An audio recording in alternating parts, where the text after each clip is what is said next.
marche, oui, vous m'entendez. Bonjour à tous. Donc, je m'appelle Grégory Cluzel, je suis architecte de formation, architecte conseiller au CAUE Rhône Métropole. Et j'ai été chargé de la conduite d'une étude qui, comme il a été dit en introduction, a démarré en 2018-2019 à l'initiative d'une commande proposée par Grand Lyon Habitat sur son patrimoine HBM. Alors, cette journée, elle est l'occasion de vous présenter le résultat de ces travaux d'études sur ce matériau qu'on a estimé à l'époque assez méconnu et qui le reste, je pense, qui est le mâchefers de construction, qui a été impliqué pourtant de longue date dans l'édification de nombreux bâtiments, comme on vient de le voir. Alors, ce travail, il a eu plusieurs objectifs, le principal étant de renseigner au mieux, tenter de renseigner au mieux les caractéristiques du matériau, objectiver ses caractéristiques, ses propriétés réelles ou prétendues, et de guider les interventions, bien entendu, sur ce bâti lors des opérations de réhabilitation ou d'amélioration thermique. Donc on a engagé, nous, CAUE, un travail de caractérisation de ce matériau, avec au départ des partenaires glanés au gré de nos pérégrinations et de nos recherches, qui sont d'origines diverses et variées. On a travaillé, donc je le disais, avec Grand Lyon Habitat au départ et le bureau d'études d'ingénierie thermique Hamstein et Waltert. Et puis, il s'en est suivi, en fait, tout un processus avec un groupe de travail un peu informel qui s'est constitué au fil des années, auquel s'est agrégé le CEREMA, j'y reviendrai, le ministère de la Culture, l'UDAP, l'école d'architecture de Saint-Étienne et l'école des mines de Saint-Étienne, le NTPE, l'INSA, divers professionnels et structures qui étaient intéressés et impliqués dans ces investigations, ainsi que des partenaires institutionnels comme l'ALEC qui étaient présents au départ également.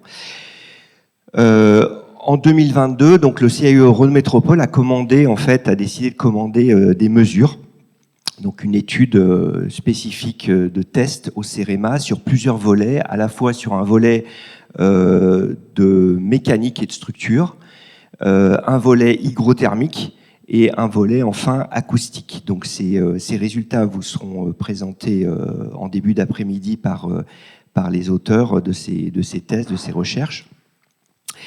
Et donc tout ça a été compilé dans un document qui est téléchargeable sur le site du CAUE, à l'attention plutôt des professionnels, maîtres d'œuvre, maîtres d'ouvrage publics et privés. Et puis donc une petite brochure qui vous a été distribuée à l'entrée a été extraite finalement de ces travaux, à l'attention des porteurs de projets non initiés ou non professionnels, et notamment les particuliers propriétaires ou copropriétaires d'habitations en mâchefers, qui sont extrêmement nombreux, comme on va le voir. Alors, le mâchefers de construction, c'est une matière constituée, donc, on l'a dit, de scories issues de la combustion de la houille dans les hauts fourneaux industriels, mais également de toutes les machines à vapeur. Autrement dit, donc un déchet transformé en ressource. Il a été employé dans de nombreuses régions françaises. On n'a pas fait cette investigation, mais en tout cas, on est absolument certain que localement, dans toute l'agglomération lyonnaise, il a été omniprésent. Mais au-delà, à proximité, la vallée du Gier jusqu'à Saint-Étienne, plus au nord dans le Forêt, le Rouennais, dans la plaine iséroise jusqu'à Grenoble. Donc c'est un matériau qui a disparu aujourd'hui avec la désindustrialisation de la filière sidérurgique et la crise des bassins houillers à partir des années 1960. Il a été abandonné petit à petit avec l'essor aussi du béton armé porté par les filières des cimentiers. Donc la période d'utilisation du mâchefer, on va dire que c'est environ un siècle, hors phase expérimentale, j'allais dire, qui ont été exposées par Gilbert Richaud, puisqu'on a vu que ça remontait finalement à beaucoup plus loin, mais grossièrement à partir du milieu du 19e siècle jusqu'à la fin des années 50, avec un pic d'utilisation dans l'entre-deux-guerres. Historiquement, il a été développé sous forme banchée. Donc c'est pour ça que la dénomination de pisé de mâche-fer advient. Donc suivant cette même technique que celle qui est utilisée pour le pisé de terre, utilisée majoritairement dans l'édification de murs massifs, et c'est donc cette configuration-là qui a fait l'objet de notre étude. Mais il faut savoir que le mâche-fer, il a été également utilisé dans la construction sous d'autres formes, en murs appareillés sous forme de moellons, de blocs ou de parpaings, et sous forme de briques également. Il a été retrouvé également ce type de matériaux utilisés pour le remplissage de cloisons ou de murs non porteurs, et plus tard d'ailleurs dans des ouvrages de construction poteau-poutre où les briques étaient utilisées en remplissage. C'est un matériau également très hétérogène, ce qui explique qu'il n'est quasiment pas documenté et en fait qui varie en fonction de la provenance des scories de telle ou telle industrie sidérurgique, de tel ou tel haut fourneau, de la nature et de la proportion des adjuvants, chaux, ciment, eau, lors de la mise en œuvre, et puis bien entendu des granulats qui sont ajoutés dans des proportions souvent variables. Donc la composition se révèle très hétérogène d'un bâtiment à l'autre, voire d'un niveau à l'autre sur un même bâtiment.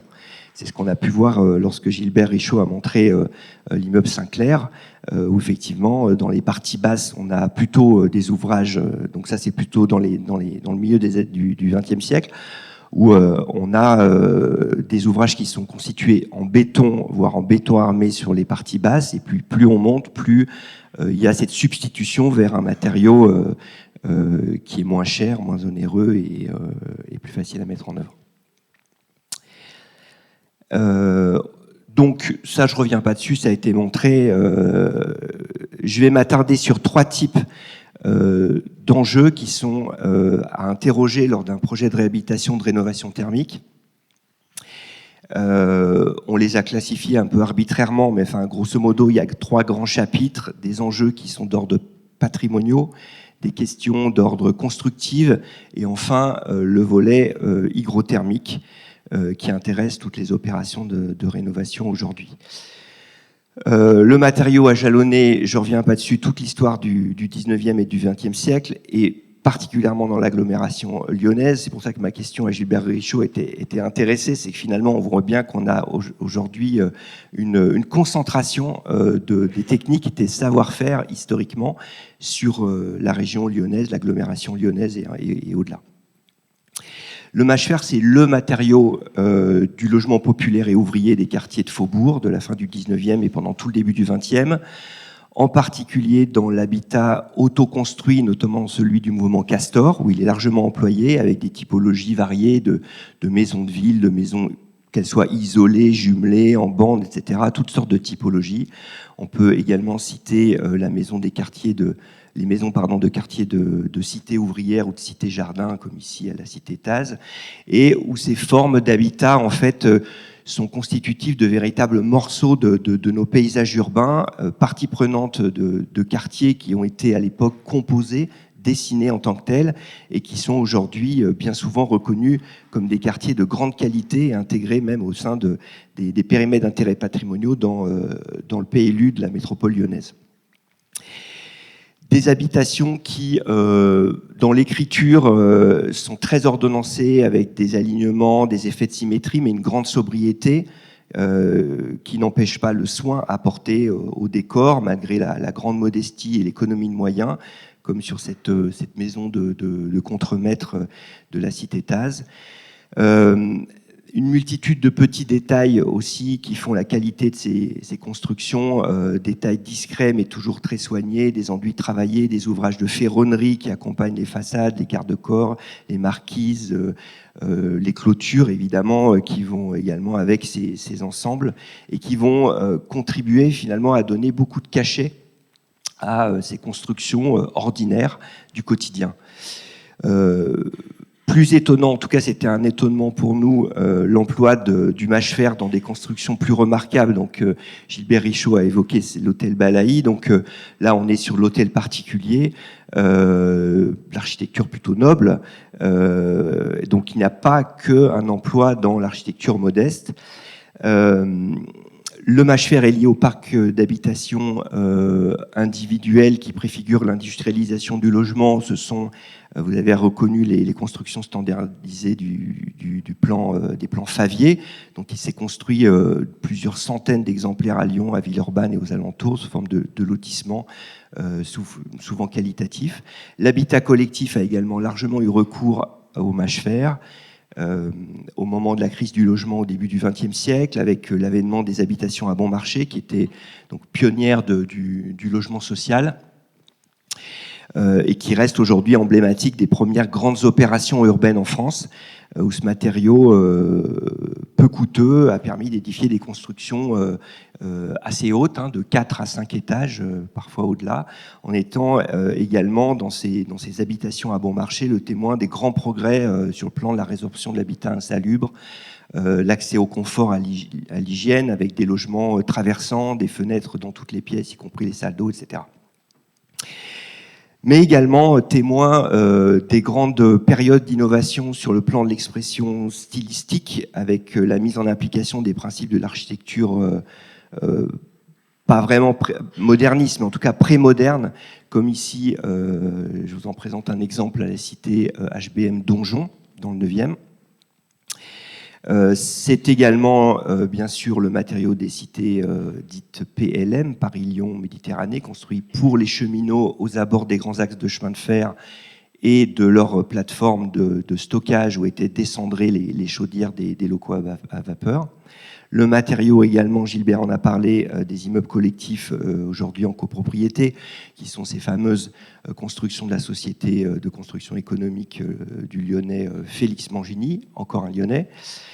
Et puis ce matériau peu onéreux a largement mobilisé aussi les travaux de reconstruction d'après-guerre dont il a été question, y compris sur des constructions. Donc Gilbert Richaud a montré cet îlot assez emblématique de la reconstruction d'après-guerre le long de l'avenue Berthelot à Lyon 7, où on voit que le mâche-fer est monté haut là, on est à 7-8 étages. Et même jusque dans les années 50, pour faire face à ce qui était en fait une nouvelle crise du logement, donc y compris sur des constructions dont on n'imaginerait pas a priori qu'elles sont construites avec du pisé de mâche-fer. Toutes ces constructions en matériaux de rebut, finalement, ont été l'occasion de développer néanmoins un savoir-faire dans la fabrication, la mise en œuvre de modélatures, de décors, de façades qui répondait finalement pas forcément uniquement à la question du décor, mais des protections des façades contre les intempéries, contre les effets du temps. Tout un arsenal d'équipements et d'accessoires de façade qui, par la finesse de leur dessin et leur robustesse aussi, ont participé à la pérennité de ces ouvrages, de ces bâtiments dans le temps, donc menuiserie, de portes de fenêtres, occultation, protection solaire, lambrequin, garde-corps, etc.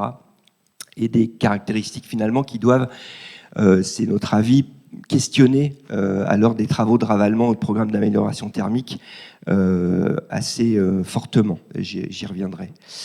Donc pour résumer cette première partie sur les enjeux patrimoniaux, on peut dire que l'habitat en pisé de mâche-fer nous livre un héritage très riche, à la fois sur le plan matériel, avec des qualités indéniables de conception, notamment au travers des HBM, mais pas uniquement, et des mises en œuvre qui mobilisent des matériaux éprouvés et robustes. Et à la fois, cet habitat en mâche-fer nous lègue un héritage immatériel pour le témoignage des savoir-faire traditionnels, mêlés à de l'innovation, on l'a vu au travers de l'exposé de Gilbert Richaud, et puis évidemment la mémoire sociale, culturelle et même politique d'une période de notre histoire. Comme pour tout programme, on va dire, de rénovation thermique, la prise en compte de cette qualité architecturale dans ces bâtiments est déterminante dans la conduite du projet. Donc vous avez peut-être regardé dans le fascicule qu'on vous a distribué, on a tenté un petit exercice pour essayer de manière un peu théorique, mais pour essayer de montrer comment on pouvait orienter les choses en termes de rénovation énergétique, notamment thermique des façades, au regard de cette qualité architecturale qui est assez variable, puisque là je vous ai montré quand même des photos de réalisation assez intéressantes, assez riches, très qualitatives. Il y a évidemment des bâtiments qui le sont beaucoup moins. Donc ce tableau, pour expliciter finalement la logique et de partir de l'appréciation ici, qui serait, on va dire, l'appréciation de la valeur identifiée pour tel ou tel bâtiment dans un diagnostic patrimonial. De là, on a 3 cas de figure. Si on est en présence d'une valeur remarquable, c'est-à-dire finalement d'un bâtiment aux façades très ouvragées, on sera davantage dans une stratégie de restauration, de protection, de retour à l'état d'origine. À l'opposé, si on a affaire à une architecture plutôt mineure, alors ça m'a fait un peu mal quand même de mettre du Mangini dedans, mais on voit bien que ce sont des façades qui sont très simples, et là on peut éventuellement se permettre d'aller vers des évolutions, et peut-être même des révisions, pourquoi pas, ou des réécritures architecturales. Et puis on va dire que quand on est dans un corpus un peu médian, sur de l'architecture courante, ordinaire, de valeur moyenne, on va dire, mais néanmoins soignée, voire même emblématique d'une certaine période ou d'un quartier, là on approche quelque chose qui est plus fin et qui est celle de l'adaptation au cas par cas, où on va s'orienter tantôt vers plutôt une requalification ou de la réinterprétation si le projet s'oriente vers ce type de logique. Second volet d'enjeux, ce sont les enjeux techniques et constructifs. Alors ceux qui ont trait au mode de construction de l'habitat en mâche-fer. Donc le pisé de mâche-fer sont des murs massifs épais de 40 à 50 cm. Évidemment, comme on est sur des mises en œuvre variables, eh ben, c'est jamais la même largeur, la même épaisseur, mais c'est un ordre de grandeur. Vous verrez cet après-midi que ces murs poids, si on peut dire, ont fait l'objet de tests par le CEREMA en termes de résistance à la compression. Donc ça, c'est Fabrice Roja qui vous présentera ça tout à l'heure.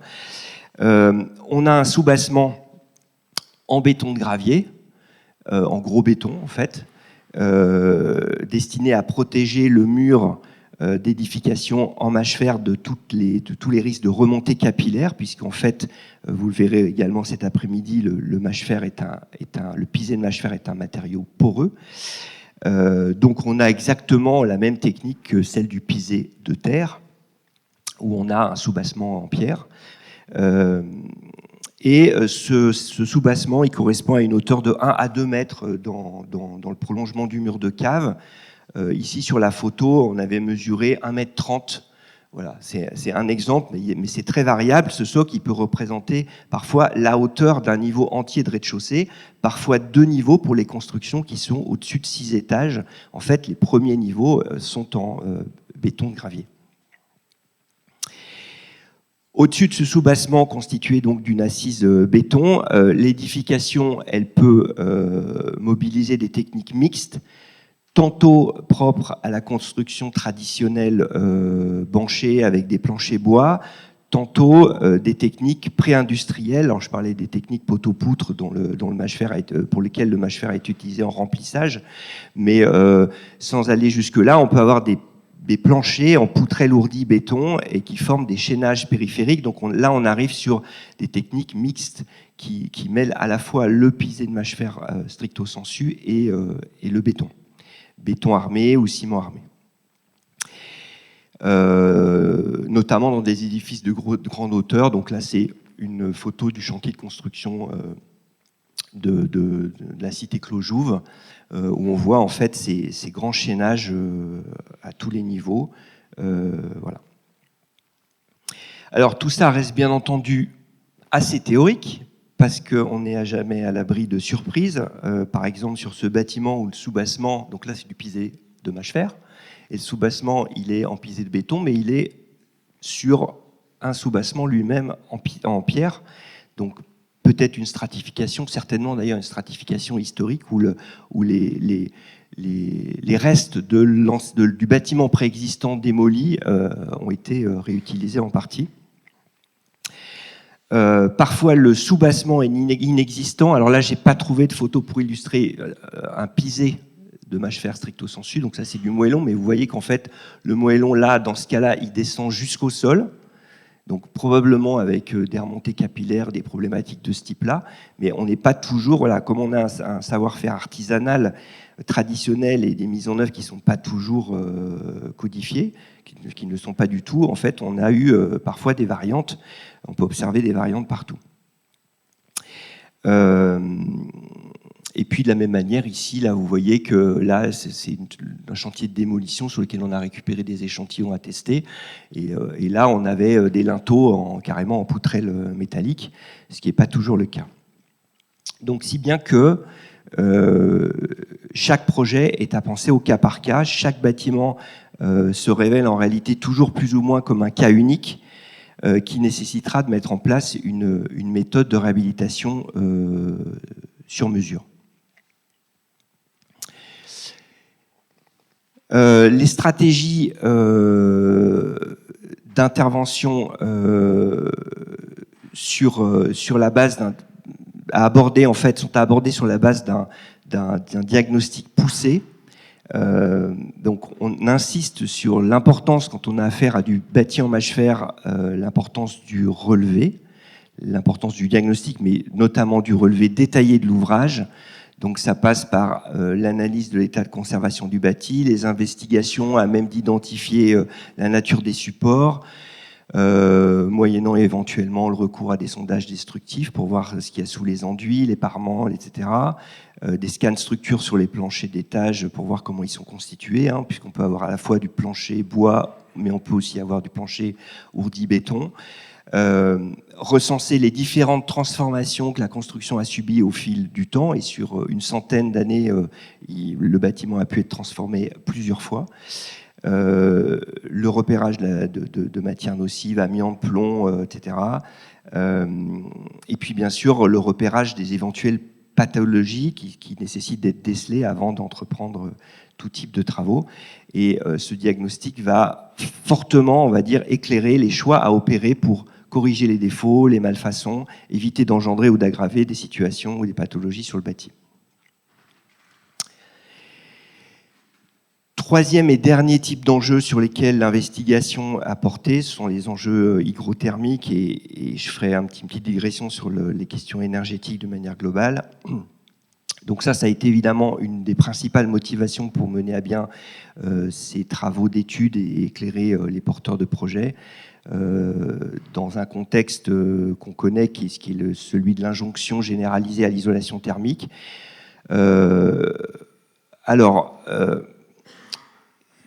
En raison notamment du constat que le mâche-fer de construction est souvent apparenté sur le plan de la composition à tort à une maçonnerie de béton, puisqu'on n'est pas du tout sur les mêmes composants.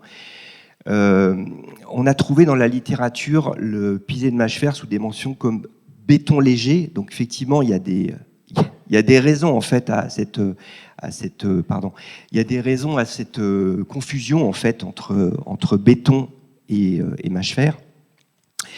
Et on a trouvé aussi le qualificatif dans la littérature, dans un ouvrage de Théodore Château, 1880, un qualificatif de béton isolant. Donc évidemment, ça nous met tous la puce à l'oreille, puisqu'en fait, on se dit, qu'est-ce que ça veut dire, un béton isolant ?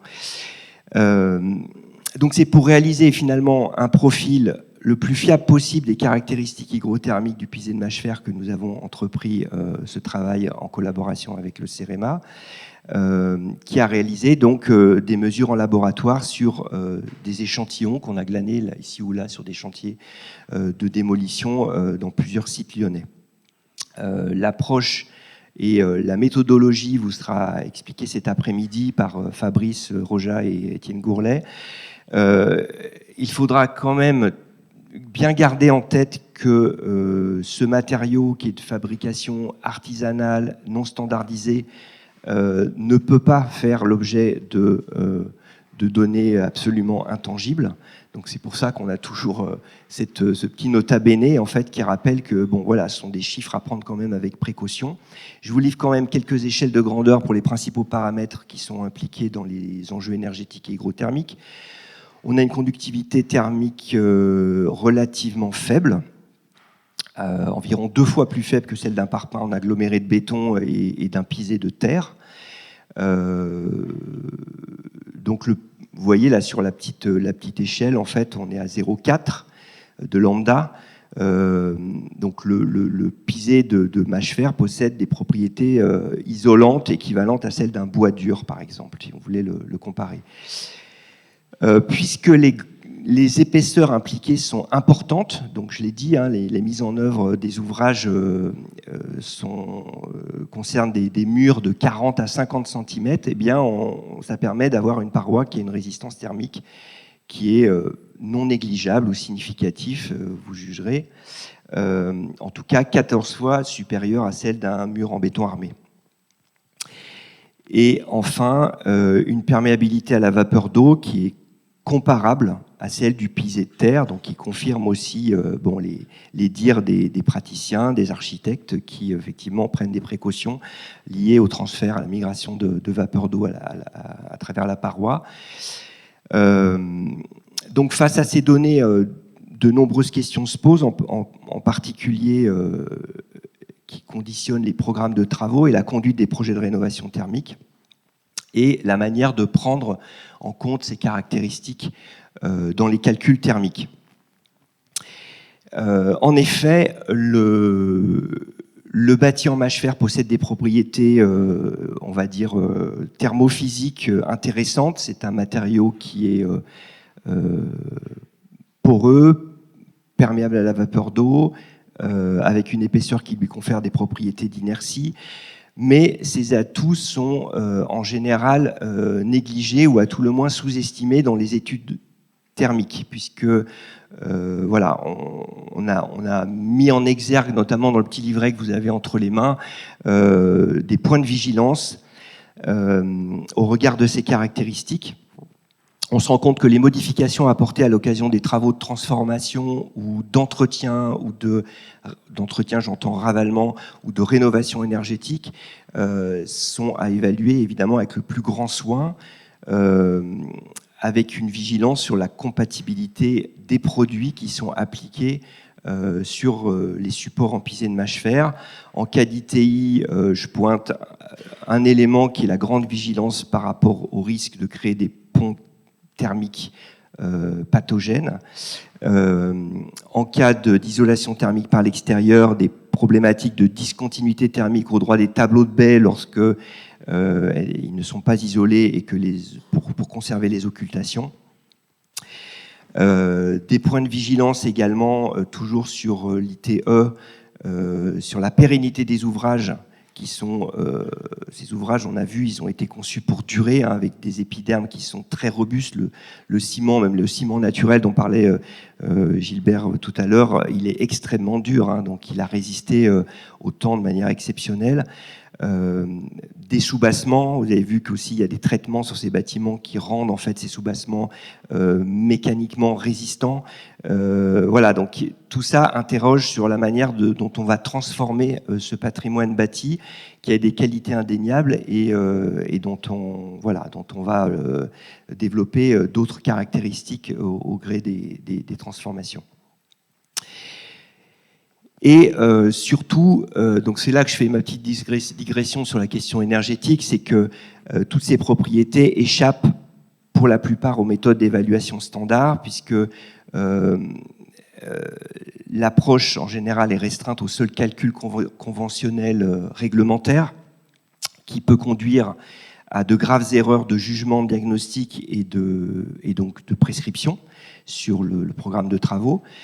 Les estimations, elles sont basées sur des modèles de calcul statique qui tendent à surestimer la consommation réelle en ignorant l'influence du comportement dynamique inhérent au bâti ancien. On sait ça depuis le début des années 2010 ou 12, je ne sais plus, avec le rapport Battant qui avait mis en lumière en fait cette incohérence. Voilà, donc l'approche réglementaire, elle reste nécessaire mais insuffisante, c'est-à-dire nécessaire parce qu'elle est requise pour l'obtention des labels, pour l'obtention également des aides financières, des subventions, mais elle est insuffisante car c'est une approche qui n'est pas adaptée, notamment aux bâtis massifs à ossature lourde comme l'est le bâti en pisé de mâche-fer. Et les risques sont quand même assez conséquents. Risque de générer en fait des pathologies du bâti avec des interventions inadaptées, risque également de générer une surestimation des gains prévisionnels attendus en termes d'économie d'énergie, ce qui peut en fait fragiliser un bilan économique d'opération. Pour garantir des choix de travaux pertinents, efficients et pérennes, et consolider aussi les calculs de consommation prévisionnelle d'énergie et les calculs de gains en termes d'économie d'énergie, il faut chercher à implémenter le logiciel de calcul thermique avec des valeurs plus fidèles à la réalité des caractéristiques du matériau. Les bureaux d'études qui acceptent de le faire sont assez rares. Quant aux diagnostiqueurs de DPE, ils ne sont ni en capacité ni même en droit de le faire, sachant que le DPE assimile aujourd'hui toute paroi de maçonnerie ancienne à une paroi de béton par défaut, ce qui est un raccourci qui peut conduire in fine à échafauder un projet de rénovation thermique sur une approximation de facteur 5 au regard des conductivités respectives moyennes que je vous ai montrées tout à l'heure de ces deux matériaux. D'où l'importance d'élargir les investigations énergétiques, ce qui suppose en fait de dépasser les seuls prérequis réglementaires d'une part et de dépasser le seul critère du kilowattheure d'autre part. Par exemple, avec le recours à des outils de calcul qui permettent de calibrer plus finement les consommations prévisionnelles et d'intégrer les composantes contextuelles du bâti considéré. Donc, je veux parler par là de l'orientation solaire du bâtiment, de son exposition au vent, des masques environnants, que ce soit des masques bâtis ou végétaux ou holographiques. Donc ce sont des études dynamiques, thermodynamiques, qui engendrent un surcoût pour le maître d'ouvrage et qui par conséquent sont rarement engagées. Elles le sont la plupart du temps par les maîtrises d'ouvrage publiques, très rarement par les porteurs de projets, et je ne parle même pas des particuliers pour lesquels effectivement c'est absolument exclu d'engager en fait des frais aussi conséquents.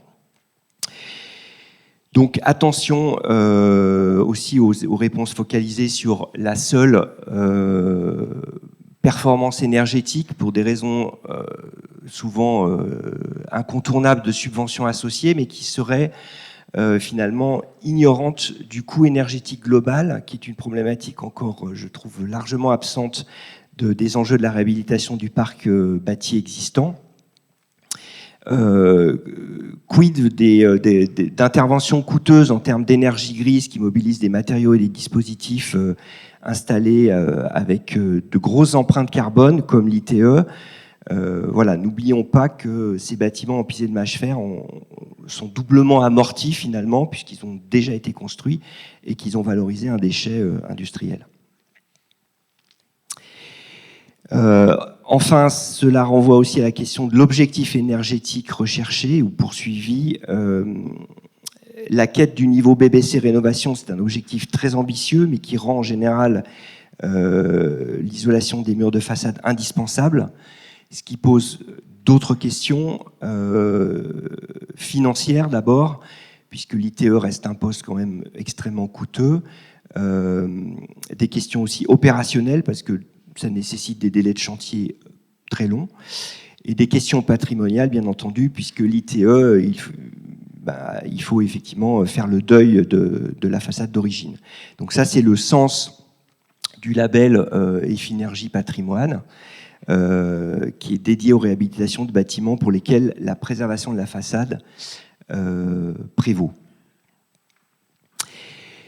En guise de conclusion, je vous propose ce schéma pour rappeler finalement l'importance sur ce parc en mâche fer, comme sur tout bâti existant, de développer une approche transversale. C'est-à-dire qu'en fait, là, on a présenté de manière cloisonnée les enjeux, mais tout ça est intimement lié, évidemment. Le volet patrimonial, le volet technique constructif et le volet thermique, hygrothermique. Finalement, on voit bien que la réhabilitation convoque un système d'arbitrage souvent complexe, avec la recherche du meilleur compromis entre des questions d'ordre économique, des questions financières, des questions de confort des occupants et bien entendu des questions d'aspect architectural, et que ces enjeux croisent ou recouvrent des volets patrimoniaux, techniques et hygrothermiques dont j'ai parlé.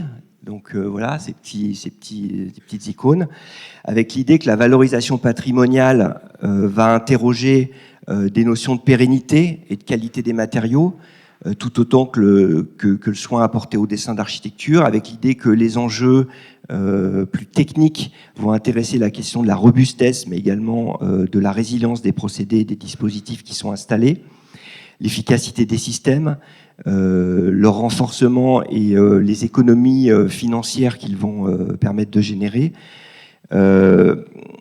avec l'idée aussi que les enjeux hygrothermiques vont interroger l'efficacité des systèmes de ventilation et de chauffage, mais également des notions de confort thermique, de maîtrise des besoins énergétiques, de qualité de l'air intérieur, etc. Donc tout ça suppose des interventions au cas par cas, bâtiment par bâtiment, sans recette a priori, ni application de solutions universelles. Ça suppose aussi des maîtres d'ouvrage qui acceptent le principe de pousser loin les phases initiales de diagnostic, de les approfondir, et des partenaires de maîtrise d'œuvre qui travaillent ensemble sans se contenter d'additionner des études menées en silo et qui contraignent parfois des arbitrages par défaut. Voilà, donc c'est l'idée de ce schéma, c'est de dire que finalement, voilà, il y a une synthèse à exercer et que les arbitrages sont à faire en fonction de, voilà, des meilleurs compromis. Merci beaucoup.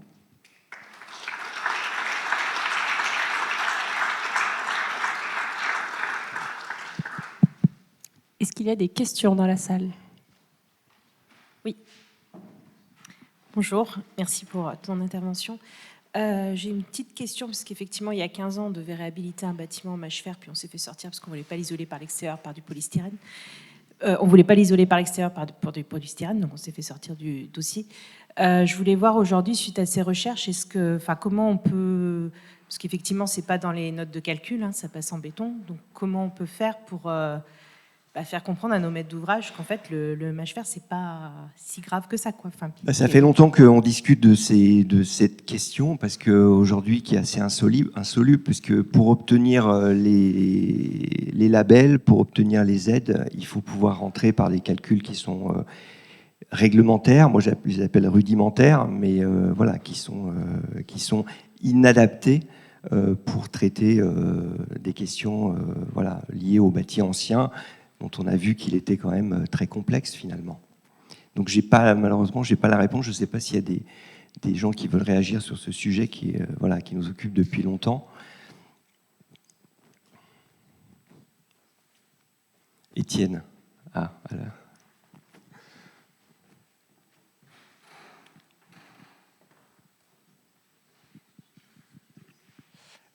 Bonjour, Étienne Villemot, Bureau Chenet-Valtert. Moi, j'avais participé sur la première partie de l'étude, sur la partie caractérisation, et puis j'interviens aujourd'hui au sein d'un groupe de travail autour des Finergies Patrimoine, où justement on se pose ces questions de comment venir caractériser la performance thermique du bâti ancien, et du bâti ancien et traditionnel, du bâti patrimonial, et on intègre le mâche fer dans justement ces techniques, parce qu'on ne peut pas le traiter de la même façon, il n'a pas les mêmes caractéristiques qu'un bâti post-48 et qu'un bâti contemporain. Donc aujourd'hui, il y a une réflexion qui est faite autour des Finergies, avec le concours du CEREMA, des CAUE, des DRAC, des ABF, pour justement essayer de trouver comment faire. Une piste, ça va être de, justement, t'en parlais Grégory, de bien caractériser le matériau et d'accepter des caractérisations de matériaux qui ne soient pas issues des valeurs tabulées, des valeurs par défaut du DPE, des valeurs de la THUX, mais qui viennent prendre les caractéristiques réelles et où on puisse aller chercher des caractéristiques réelles des matériaux et de comment le bâtiment est construit et quelles sont ses spécificités. La deuxième, c'est comment venir comprendre les contraintes patrimoniales ou les atouts patrimoniaux et de ce qu'on peut faire, de ce qu'on ne peut pas faire, de ce qui est dangereux dans les interventions du bâtiment qu'on pourrait faire. Et puis la troisième, il y a forcément la question de la méthode de calcul. Donc ça, c'est une réflexion qui est en cours. Aujourd'hui, on n'a pas la réponse. On sait que y a des méthodes dynamiques qui sont super intéressantes, par contre qui sont lourdes, qui sont pas forcément réplicables à l'identique au niveau de tous les interlocuteurs. Il y a cette méthode DPE qui aujourd'hui vient prendre en compte est prise en compte dans les labels actuels, dans tous les mécanismes de financement. Mais une méthode qui vient être unique à l'échelle de la France et puis qui vient prendre plein de valeurs par défaut. Et puis, on se pose la question, on continue à se poser la question des méthodes qui existent, de la THCEX, de la THBCE. Et l'idée, aujourd'hui, on est au sein de ce groupe de travail, on est encore en phase de test, d'aller chercher des références, des exemples pour justement bien trouver une méthode qui respecte les caractéristiques du bâtiment ancien et qu'on peut utiliser là-dessus. Donc, c'est pas une réponse sur comment faire. En tout cas, il y a des réflexions. Il y a de l'espoir, en fait, on peut dire. Il y a de l'espoir. En s'étant mis autour de la table avec plein de spécialistes et en particulier avec des discussions sur tout ce qui est patrimonial et construction traditionnelle des bâtis anciens. Il y a une question tout là-bas. Alors je vais essayer d'aller faire le tour. Ou Charlotte.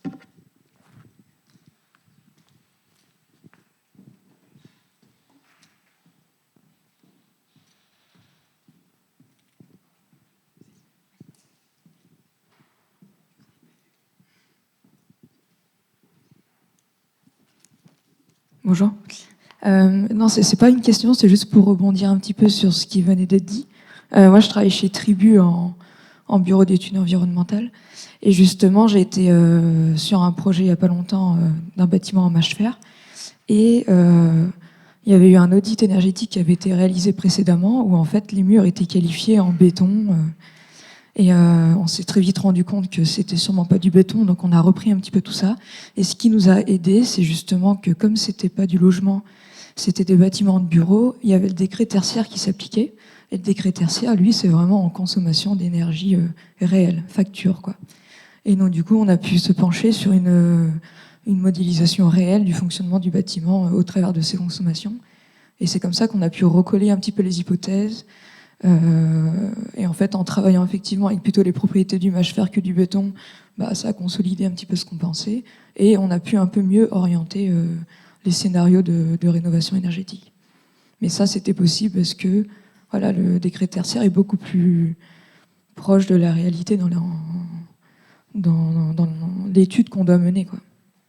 Est-ce qu'il y a d'autres questions dans la salle ?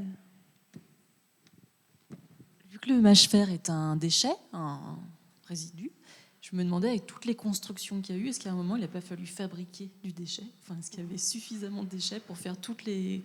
On m'entend pas ?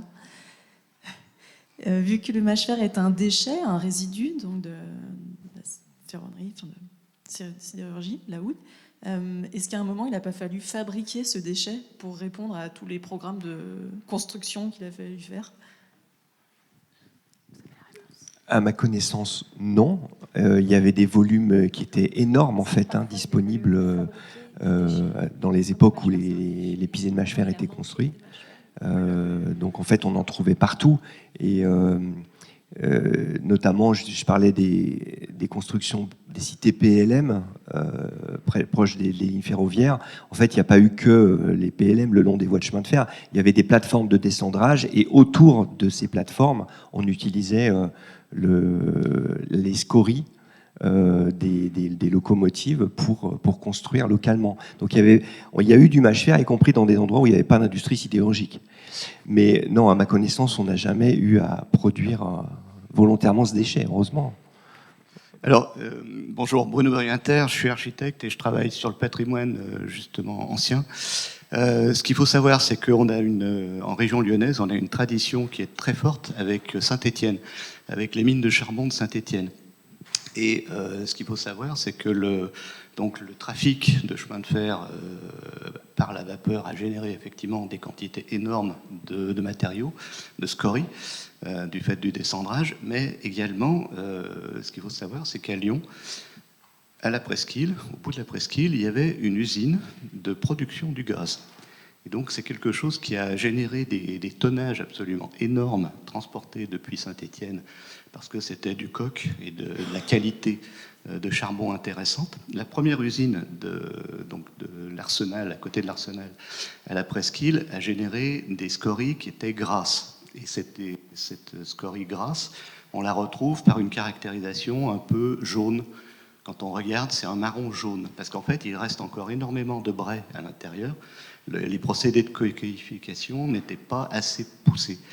Et ensuite a été construite l'usine de Gerland, qui avait cette fois-ci des capacités d'épuration, d'extraction de gaz maximum. Et donc ça a produit donc du mâche-fer plutôt gris, et ce fameux mâche-fer gris bleuté. Et ça, on le retrouve en quantité absolument énorme. Là, on parle de milliers de tonnes produites annuellement. Donc tout ça, c'était en libre service sur la plateforme de Gerland, avec des terrils pratiquement de scories. Et les constructeurs lyonnais et région avaient donc cette possibilité de venir se servir quasiment gratuitement de ce matériau. Et c'est ça qui a généré un volume énorme. Et le deuxième point aussi, c'est que quand on parle du trafic de chemin de fer pour amener la houille depuis Saint-Étienne, les wagons repartaient non pas à vide, mais avec du chargement. Et c'est pour ça qu'on retrouve dans toute la région lyonnaise une énorme diffusion de cette scorie de façon très intéressante. Et ça a généré justement d'une part un trafic et puis surtout une industrie et une économie locale. Deuxième point sur lequel je voudrais revenir, c'est que ce qui est absolument invraisemblable aujourd'hui, c'est que à aucun moment les personnes qui sont à l'origine du DPE ne se sont posé la question de savoir de quoi elles parlent. Et je crois que là, c'est un problème où on est tous confrontés face à ça, que le temps d'inertie, de prise en compte de tous les efforts qui sont faits, comme ceux d'aujourd'hui, pour expliquer ce qu'est le mâche-fer et ses capacités thermiques, ce qui est absolument invraisemblable, c'est que pendant ce temps-là, est en train de se produire une catastrophe. Parce qu'on est en train de mettre en place tous les éléments pour des catastrophes pathologiques dans tous les bâtiments à caractère patrimonial construits avec du mâche-fer. Ça, c'est quelque chose qu'il faut tous avoir en tête, et il est urgentissime de se réveiller. Donc je ne sais pas quelle est la position des instances qui pourraient avoir éventuellement l'idée d'envisager la possibilité, etc., d'agir et de rectifier, mais au plus vite ça. Je ne sais pas s'il y a des structures qui existent, qui œuvrent en ce sens, où elles sont, on n'en entend pas parler, et moi ça me désole. Je suis désolé, mais c'est insupportable. Alors, par rapport à ce qui vient de se dire juste à l'instant, il faut savoir qu'il y a une mission sénatoriale en cours, alors qui existe déjà depuis plusieurs années, qui étudie justement un DPE pour le bâti ancien. Je ne sais pas si elle aboutira et quand, mais voilà, il y a en tout cas cette démarche qui est en cours et qui est aussi accompagnée par notamment l'Association des architectes du patrimoine, la revue associative Maison Paysanne de France et d'autres acteurs. Je vous propose qu'on fasse une pause. Il y avait une question absolument hyper importante.